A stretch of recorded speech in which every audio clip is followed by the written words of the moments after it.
Hello everyone, UPSC prelim booster current affairs series में आपका स्वागत है। आज है 22 नवंबर 2024। आज हम देखेंगे कौन कौन से article PIB, the Hindu newspaper के साथ साथ अदर करंट अफेयर्स के मैगजीन और न्यूज़पेपर में इम्पॉर्टेंट रहे हैं। आज का जो हमारा पहला आर्टिकल है वो है गुरु नानक देव जी को लेकर। काफ़ी इम्पॉर्टेंट आर्टिकल है और आपसे इस बार के यूपीएससी प्रीलिम्स में प्रश्न पूछे जा सकते हैं। केवल आपसे प्रश्न ये नहीं पूछा जाएगा कि आप हमको बताइए कि गुरु नानक देव की शिक्षाएं क्या हैं, उनका जन्म कब हुआ, उनकी पुस्तकें कौन सी हैं, उनके धर्म को लेकर क्या विचार हैं। इस पे प्रश्न नहीं आएगा।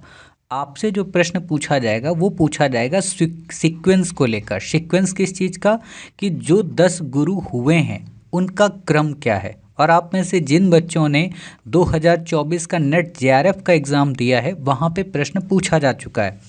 अगला प्रश्न ये भी पूछा जा सकता है कि ये जो 10 गुरु हैं, इन 10 गुरुओं में किसने क्या योगदान दिया। किसने गुरुमुखी लिपि का आविष्कार किया, किसने गुरु ग्रंथ साहिब को लिखा, किसने अमृतसर शहर की स्थापना की, किसने खालसा पंथ की स्थापना की। ऐसे प्रश्न पूछे जाएंगे और ऐसे प्रश्नों को ऑलरेडी हमने मॉडर्न इंडिया में वैसे तो कवर करा दिया है, बट हम यहाँ पर भी आपको कवर कराएंगे। ठीक है। आगे हमने इंडेक्स दे दी है, आप उस इंडेक्स को देखेंगे और वहाँ पर एक एक क्वेश्चन हम क्लियर करा देंगे। ठीक, तो इस आर्टिकल को हम पढ़ते हैं एक एक करके। आपको पता होना चाहिए कि गुरु पर्व मनाया गया, खास बात है। इसी को गुरु नानक देव जी का बर्थडे कहते हैं, यानी कि गुरु नानक की जो जयंती है उसको हम गुरु नानक पर्व या कह सकते हैं प्रकाश पर्व के रूप में याद किया जाता है। भारत के राष्ट्रपति ने इसकी शुभकामनाएं दी।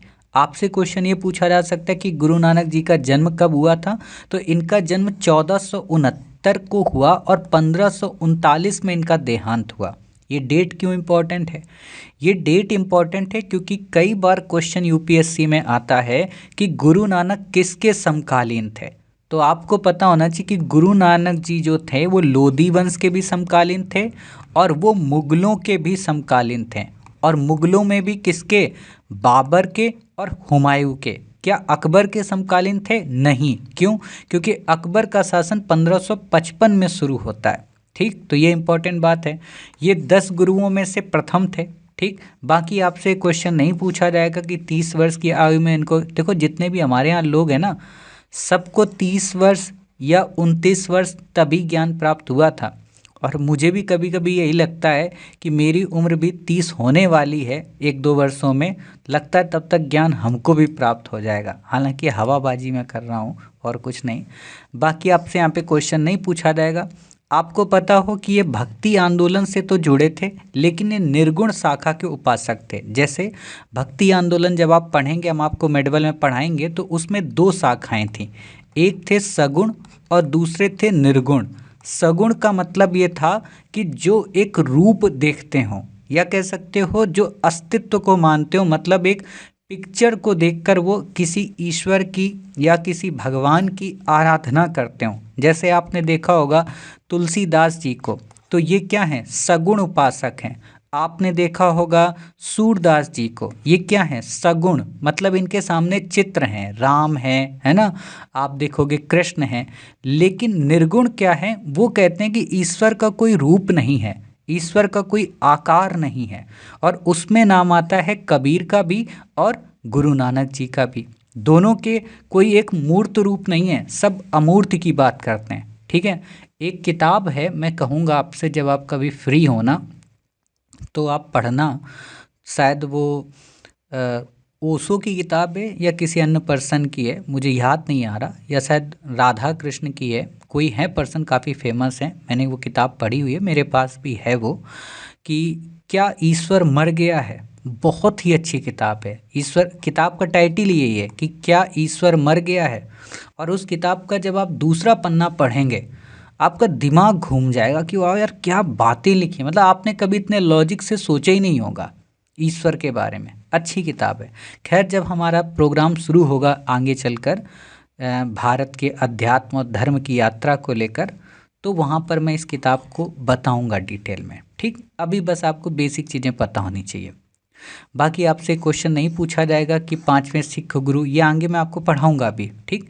बाद में आगे चल के करतारपुर में बस गए और वहाँ पे ही रहने लगे। और आपको पता होना चाहिए कि आज भी हमारे यहाँ करतारपुर कॉरिडोर है ना बना हुआ है। उन्होंने समुदाय का नेतृत्व करने के लिए गुरु अंगद या कहें भाई लहना को अपना उत्तराधिकारी नियुक्त किया। मतलब नानक के बाद जो दूसरे गुरु बने उनका नाम था गुरु अंगद, ठीक। आगे आपको पढ़ाएंगे डिटेल में। बाकी भक्ति आंदोलन को लेकर यहाँ पे आप मत पढ़िए क्योंकि यहाँ आपको समझ में नहीं आएगा। इतना बस जान लीजिए कि श्वेताश्वर जो उपनिषद है, हमारे यहाँ कितने उपनिषद हैं? 108। तो उसमें जो श्वेताश्वर उपनिषद है उसमें भक्ति के बारे में जिक्र किया गया, ठीक। बाकी आपको कमेंट बॉक्स में बताना है कि हमारे यहाँ जो यम और नचिकेता का संवाद है वो किस उपनिषद का पाठ है, ठीक है। सत्यमेव जयते वाला तो सबको पता है। भक्ति आंदोलन कब शुरू हुआ ये आपको मैं पढ़ाऊंगा कि दक्षिण भारत में 7वीं से 8वीं शताब्दी के दौर में अलवार और नैनारों के द्वारा, नैनार का मतलब जो शिव के भक्त थे और अलवार का मतलब जो विष्णु के भक्त थे। और बाद में यही भक्ति दक्षिण से उत्तर की ओर आई जहाँ के संतों ने लोकल लैंग्वेज का उपयोग करके भक्ति आंदोलन को प्रमोट किया, ठीक। बाकी आपसे ये क्वेश्चन नहीं पूछा जाएगा। सामाजिक धार्मिक सुधार को लेकर आपको यहाँ पे याद नहीं रखना है। ये जितने संत हैं ये इंडिपेंडेंट रूप से भी इम्पॉर्टेंट है। तो जब हम आपको मध्यकालीन भारत की क्लासेस कवर कराएंगे फाउंडेशन कोर्स में तो हर एक संत के योगदान को डिटेल में बताएंगे। और यूपीएससी ने क्वेश्चन पूछ रखा है नामदेव को लेकर, तुकाराम को लेकर, रामानुज को लेकर, तुलसीदास पे तो 2-3 बार क्वेश्चन आ चुका है। तो ये सब वहाँ कवर कराएंगे, ठीक है।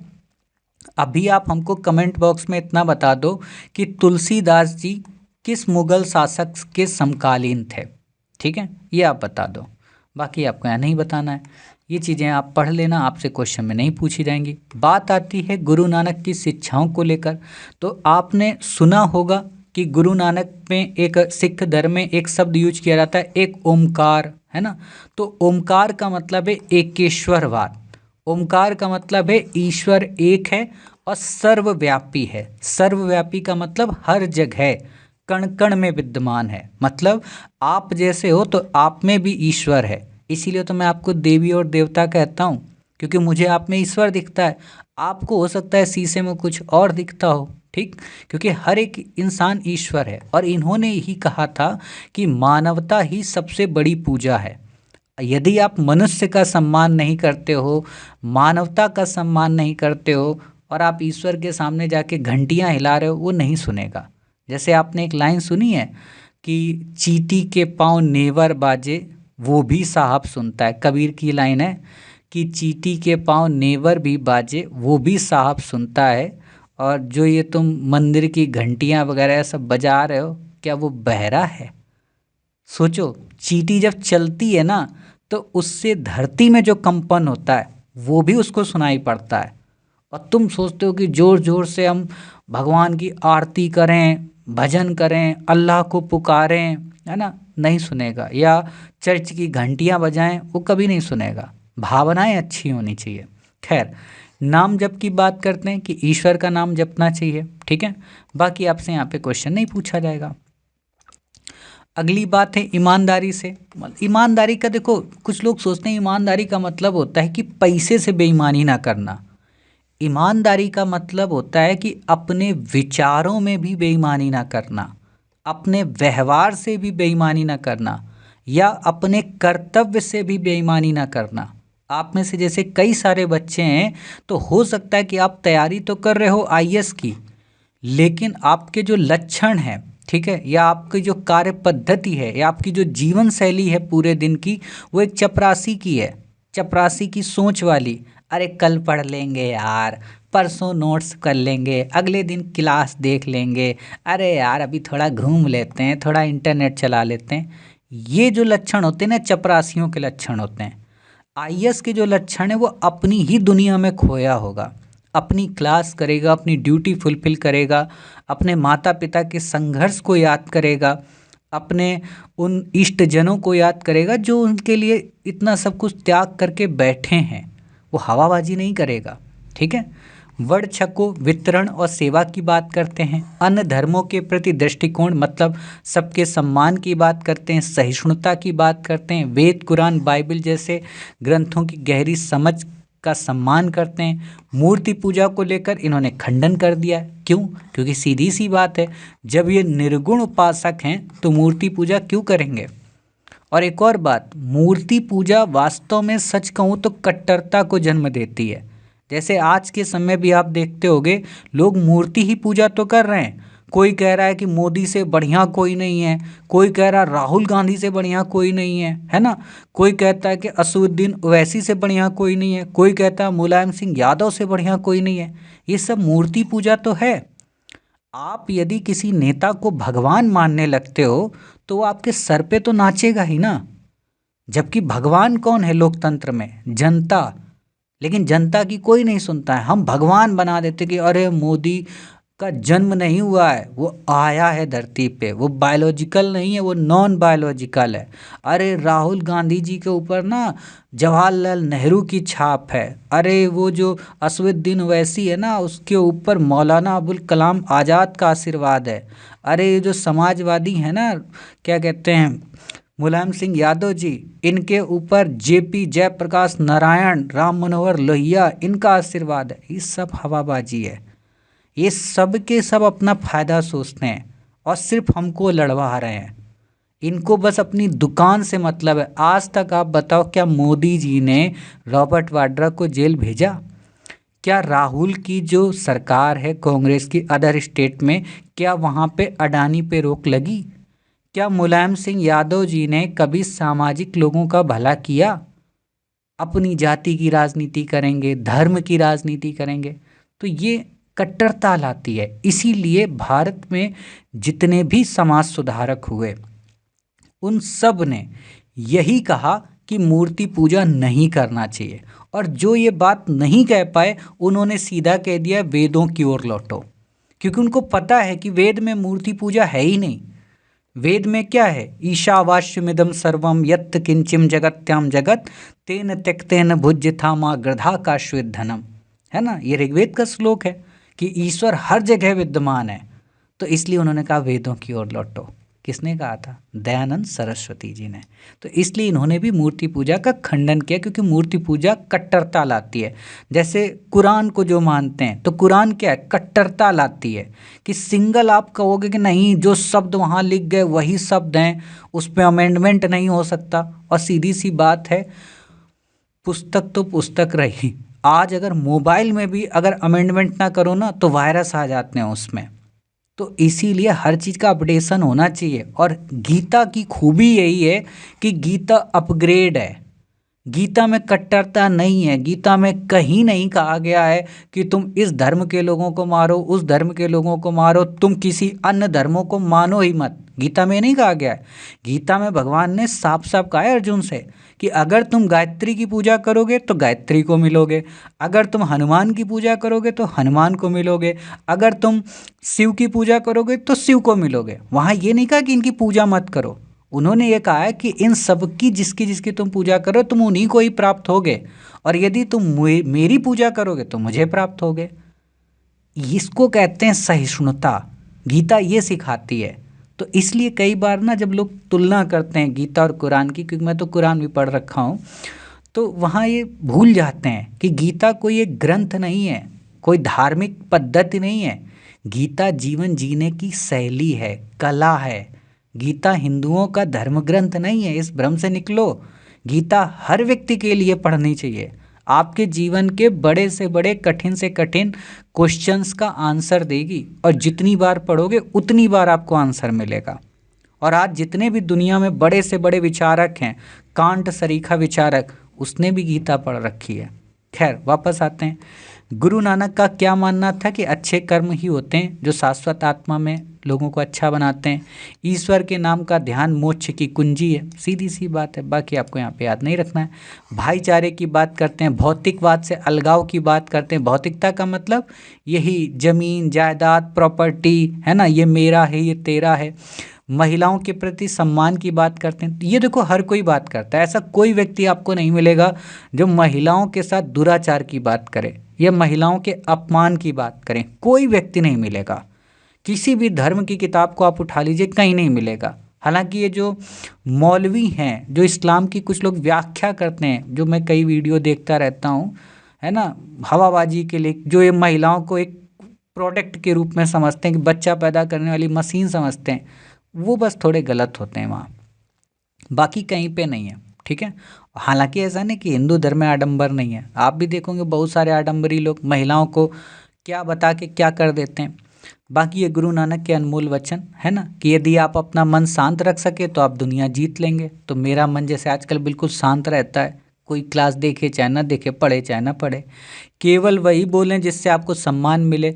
मैं वो सब बोलता हूँ जिससे मुझे अपमान भी मिलता है। अपनी आय के 10वें हिस्से को दान करना चाहिए तथा अपने समय के 10वें हिस्से को ईश्वर की भक्ति में लगाना चाहिए। तो ये वाला काम भी मैं कर रहा हूँ। और ये 10वें हिस्से तो मान लो आप बहुत छोटा बोल रहे हो, मैं फ़िलहाल 35% डोनेट करने का गोल रखा हूँ। हमेशा दूसरों की मदद करने के लिए तैयार रहें। इस मामले में तो मैं सीना ठोक के कह सकता हूँ कि इस मामले में मुझसे आगे तो कोई नहीं होगा मदद करने के।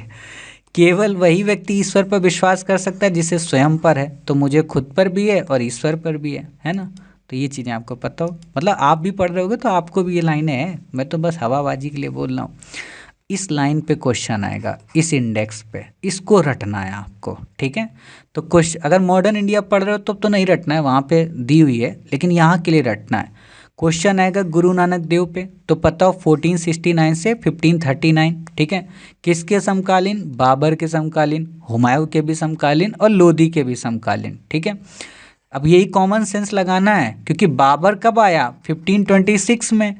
अब इनका जन्म कब हुआ? 1469 में। तो लोधी वंश तो इनके टाइम पे रहा ही होगा ना। तो गुरु के लंगर को इन्होंने शुरू किया। गुरु का लंगर मतलब सामुदायिक रसोई को लेकर। ठीक है। फिर बात आती गुरु अंगद, जो इनके उत्तराधिकारी थे। उनका जन्म कब हुआ? 1504 से 1552। मतलब ये भी बाबर के समकालीन थे, ये भी हुमायूं के समकालीन थे और अकबर के भी समकालीन थे। इन्होंने क्या किया? गुरुमुखी लिपि का आविष्कार किया। ठीक है। गुरु का लंगर की प्रथा को लोकप्रिय बनाया। शुरू किसने किया? नानक जी ने। लोकप्रिय किसने बनाया? अंगद जी ने। अगला क्वेश्चन कौन आएगा? अमरदास।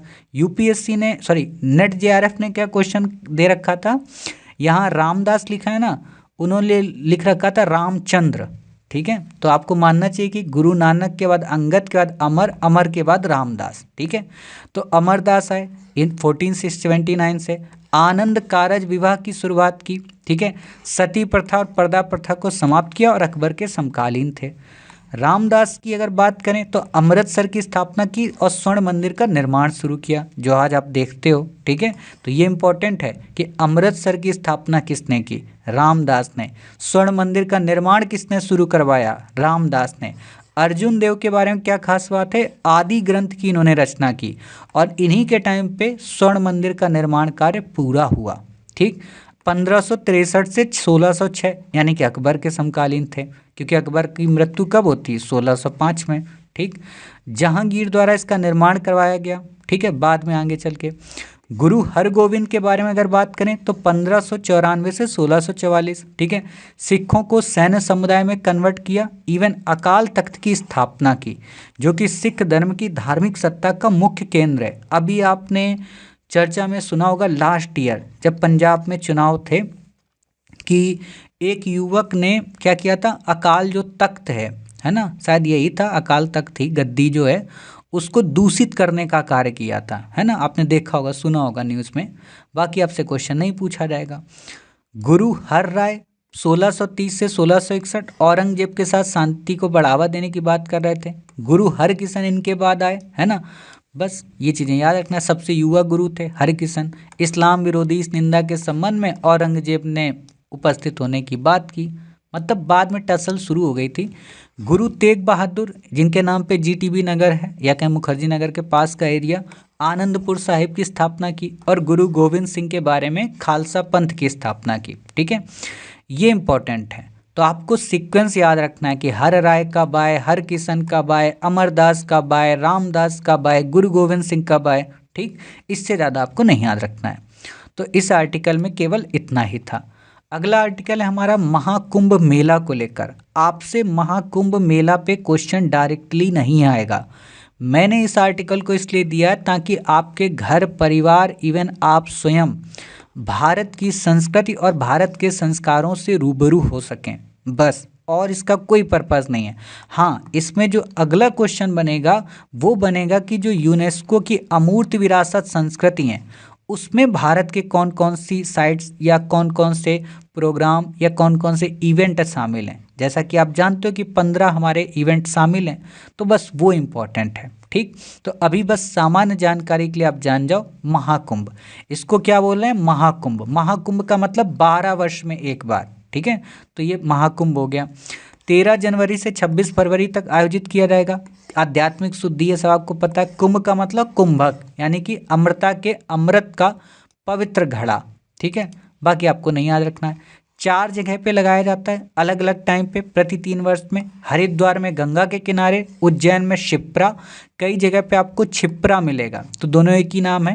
नासिक में गोदावरी और प्रयाग में गंगा यमुना, या कहें जो अदृश्य सरस्वती है उसके समागम पे या संगम पे। ठीक है, टाइप की अगर हम बात करें तो 12 वर्षों में 4 बार आयोजित किया जाता है, 3-3 वर्ष के गैप में। और हरिद्वार और प्रयाग में अर्ध कुंभ मेला हर 6ठे वर्ष आयोजित किया जाता है। ठीक है, महाकुंभ जो मेला है वो 144 वर्षों के बाद प्रयाग में मनाया जाता है, मतलब 12 पूर्ण जो कुंभ मेले। अच्छा, जो मैंने बोला है ना प्रत्येक 12 वर्ष के बाद महाकुंभ, तो प्रत्येक 12 नहीं, 12 पूर्ण कुंभ मेलों के बाद। ठीक है, यानी कि 144 वर्षों के बाद, तो ये 144 वर्षों के बाद मनाया जा रहा। प्रयागराज में प्रतिवर्ष महीने में माघ कुंभ मनाया जाता है ना। बाकी आपको यहाँ पे याद नहीं रखना। अच्छा, एक चीज़ बताना चाहता हूँ, आप लोग एक काम करना, वैसे इंटरव्यू की जब तैयारी करवाऊंगा तो आपको बताऊंगा, आप में से अधिकांश बच्चों को हो सकता है हिंदी में ये महीनों के नाम ना पता हो। हिंदी का मतलब ये तो ग्रेगोरियन कैलेंडर वाला आप पढ़ते हो ना, जनवरी फरवरी मार्च अप्रैल। हिंदी का मतलब यही माघ चैत्र फाल्गुन आषाढ़, है ना, ये आपको पता होना चाहिए। तो जब इंटरव्यू कराऊंगा तो वहाँ पे आपको बताऊंगा और उसका अर्थ भी बताऊंगा कि वो कैसे आपसे एग्जामिनर पूछेगा। आप खुद चाहोगे कि वो पूछे आपसे। ठीक, बाकी इसकी शुरुआत कब हुई आप ये पढ़ सकते हो, यहाँ पे आपसे क्वेश्चन नहीं पूछा जाएगा। मौर्य काल और गुप्त काल में, है ना, ये चीज़ें आपसे पूछी नहीं जाएंगी, बस सामान्य जानकारी के लिए आप पढ़ सकते हो। हर्षवर्धन के बारे में, है ना, और इसकी जानकारी कौन देता है, हर्षवर्धन की हेमशांग देता है। ठीक है, चोल और विजयनगर साम्राज्यों में भी देखने को मिलता है, अकबर की धार्मिक सहिष्णुता की नीति में भी देखने को मिलता है। ठीक है, औपनिवेशिक काल में भी देखने को मिलता है, खासतौर पे जेम्स प्रिंसेप ने इन चीज़ों की बात की। मतलब क्या कहना चाह रहा हूँ, ये सब चीज़ें मैं ये कहना चाह रहा हूँ कि जो लाइन आप सुनते हो ना कि मिट गए रोम वगैरह और हस्ती है कि हमारी मिटती नहीं, तो यही चीज़ है ना, इसीलिए नहीं मिटती हमारी हस्ती। बाकी आपको पता है कि 2017 में इसको अमूर्त सांस्कृतिक विरासत में भी शामिल कर दिया गया। कुंभ 2019 ने 3 गिनीज वर्ल्ड रिकॉर्ड बनाए थे, अब हो सकता है 25 वाला भी कुछ बना दे। सबसे पहली बात, सबसे बड़ी यातायात व भीड़ प्रबंधन योजना के अंतर्गत पेंट माई सिटी योजना के तहत सार्वजनिक स्थलों की सबसे बड़ी पेंटिंग बनाई गई। सबसे बड़ा स्वच्छता और अपशिष्ट निपटान तंत्र। सोचो, जितने में देश लोग समा जाए ना उतना बड़ा हमारे यहाँ कुंभ मेला होता है, और जितनी आबादी है कई देशों की उतनी हमारे यहाँ से भी उस दिन कुंभ में होती है आबादी। समझ गए। और ये आश्चर्य की बात, ये जितने नागा साधु हैं अभी तो आपको एक भी नहीं दिखेगा कहीं, लेकिन अब आप प्रयाग जाएंगे तो आपको एक से एक नागा साधु दिखेगा और लगेगा ये कहाँ से आ गए, क्योंकि वो कंदराओं में, हिमालय में, गुफाओं में छिपे रहते हैं, अध्यात्म की पराकाष्ठा की, और उनको पता भी चल जाता है कि अब कुंभ आने वाला है। चलो चलते हैं भाई, योगी जी थोड़ा ना फ़ोन करके उनको बताएंगे, क्योंकि उनके पास तो कोई ना कांटेक्ट नंबर है, उनके पास उसका नंबर है कांटेक्ट जिनसे हम सब की बातचीत नहीं होती है, उसका फेसबुक अकाउंट है उनके पास, तो वो बता देता है पोस्ट करके। वो कौन, परमपिता परमेश्वर। बाकी आपसे यहाँ पे क्वेश्चन नहीं पूछा जाएगा, है ना, कि ज्योतिष के अंतर्गत क्या है क्या नहीं, आपको ये नहीं याद रखना है। ठीक, अनुष्ठान की बात करें तो शाही स्नान संत और अखाड़ों के द्वारा किया जाता है ना। अखाड़ा का मतलब अखंड से, है ना, ये बेसिक चीज़ें आप पढ़ लेना। पहले मुझे अखाड़ा का मतलब क्या होता था, वो दंगल वाला अखाड़ा, बाद में समझ में आया अखाड़ा का मतलब है सामाजिक व्यवस्था, एकता, संस्कृति और नैतिकता का प्रतीक, या कह सकते हो प्रतिमान, है ना। अखाड़ा कोई एक सामान्य शब्द नहीं है। अब ये अखाड़े हैं, शैव अखाड़े, वैष्णव, उदासीन, है ना, पेशवाई, जुलूस, ये आप पढ़ लेना। कहने वाले से क्वेश्चन नहीं आएगा, बस मैंने सूचनाओं की जानकारी के लिए आपको दिया है। क्वेश्चन यहाँ से आएगा और सीक्वेंस लगाने को भी आ सकता है। ठीक है, 2008 में स्थापित की गई थी। ठीक है, खास बात इसमें इतने प्रकार की कलाओं को शामिल किया जाता है। मौखिक परंपराएं, कला, सामाजिक प्रथाएं, अनुष्ठान और उत्सव, प्रकृति और ब्रह्मांड से संबंधित ज्ञान अभ्यास और पारंपरिक शिल्प कौशल, ठीक है, इन पे बनते हैं। तो आपको पता हमारे यहाँ 15 को शामिल किया गया है, जैसे कुटियट्टम है, वैदिक मंत्रोच्चार, जैसे मैंने ये बोला ना, ईशावास्यमिदं सर्वम यत् किंचिम जगत्याम जगत्तेन त्यक्तेन भुज्यथामा गृधा काश्वित धनम, है ना, न त्वं काम में राज्यम न स्वर्गम न पुनर्भवम। या हम बोलें कि देवकी नंदनाय विद्महे वासुदेवाय धीमहि तन्नो श्री कृष्ण प्रचोदयात्, है ना, ब्रजभान सुताय विद्महे श्री कृष्ण प्रियाय धीमहि तन्नो श्री राधे प्रचोदयात्। तो ये जो वैदिक मंत्रोच्चार हो रहे हैं, है ना, इनकी परंपरा को भी इसमें शामिल किया गया। रामलीला और रामायण को भी शामिल किया गया। रमन, गढ़वाल हिमालय का जो धार्मिक उत्सव है, रंगमंच है, उसको शामिल किया गया। छऊ नृत्य को शामिल किया गया। राजस्थान के कालबेलिया लोकगीत और नृत्य को शामिल किया गया। मुडियट्टू जो केरल का रंगमंच है, उसको शामिल किया गया। लद्दाख का जो बौद्ध मंत्रोच्चार है ना, बुद्धम शरणम गच्छामि, है ना, मणिपुर का जो संकीर्तन है उसको शामिल किया गया। पंजाब का जंडियावाला गुरु के ठठेरा, है ना, तांबे के बर्तन बनाने की जो कला है उसको शामिल किया गया। नवरोज को शामिल किया गया। नवरोज को कई जगह पे नौरोज मिलेगा, दोनों एक ही चीज़ें हैं। पारसी धर्म का फेस्टिवल है, आपको पता है बलबन ने शुरू किया था इसको। कुंभ मेला की बात करें, कोलकाता में दुर्गा पूजा, है ना, ये कुंभ मेला तो आप देख ही रहे हो, 2017 में शामिल किया गया। गुजरात का गरबा जो डांस है उसको भी शामिल किया गया। तो इतने पे आपसे क्वेश्चन पूछा जा सकता है, क्या है क्या नहीं है, बाकी नहीं पूछा जाएगा। अगला और लास्ट आर्टिकल है प्रथम बोडोलैंड महोत्सव को लेकर। ठीक है, तो आपसे बस यही पूछा जा सकता है कहाँ पे शुरू किया गया, तो आपको पता होना चाहिए दिल्ली में मनाया गया। खास बात क्या, बोडो समुदाय के लिए। क्वेश्चन ये आ सकता है कि बोडो समुदाय कहाँ रहता है, तो असम में। इससे ज़्यादा आपको नहीं याद रखनी है। ठीक, कोई बातें। तो आज की क्लास में बस आपको इतना ही पढ़ना था, इससे ज़्यादा आपसे क्वेश्चन नहीं पूछा जाएगा। अब आपको बताना है कि आपातानी जो ट्राइब है, ठीक है, ये कहाँ की है, किस राज्य में पाई जाती है। ठीक, बाकी आपको याद नहीं रखना है। और एक बात, एक क्वेश्चन और बता दो, अच्छा, ब्रह्मपुत्र नदी की ट्रिब्यूटरी कौन कौन सी हैं। ठीक है, सब मत बताना, कुछ ही बताना, मोटी मोटी। तो उम्मीद है आज की क्लास आपको पसंद आई। इसकी पीडीएफ आपको ऑलरेडी टेलीग्राम चैनल, व्हाट्सएप दोनों पे मिल जाती है। एक बात फिर से बता दें, ये हमारी क्लासेस मंडे टू सैटरडे चलती हैं। ठीक है, मतलब कि कल आपकी एक क्लास और आएगी, फिर मिलेगी मंडे को क्लास। ठीक है, तो जिन बच्चों को ना पता हो वो इन क्लासेस को देख सकते हैं। इनकी प्लेलिस्ट भी श्री IAS एकेडमी के ऐप पर बनी हुई है। बाकी जिनको टेस्ट सीरीज ज्वाइन करनी हो, 1 दिसंबर 2024 से हमारी टेस्ट सीरीज शुरू हो रही है। यूपीएससी प्रीलिम्स 2025 के लिए डिटेल्ड वीडियो डिस्कशन के साथ 51 इसमें टेस्ट होंगे।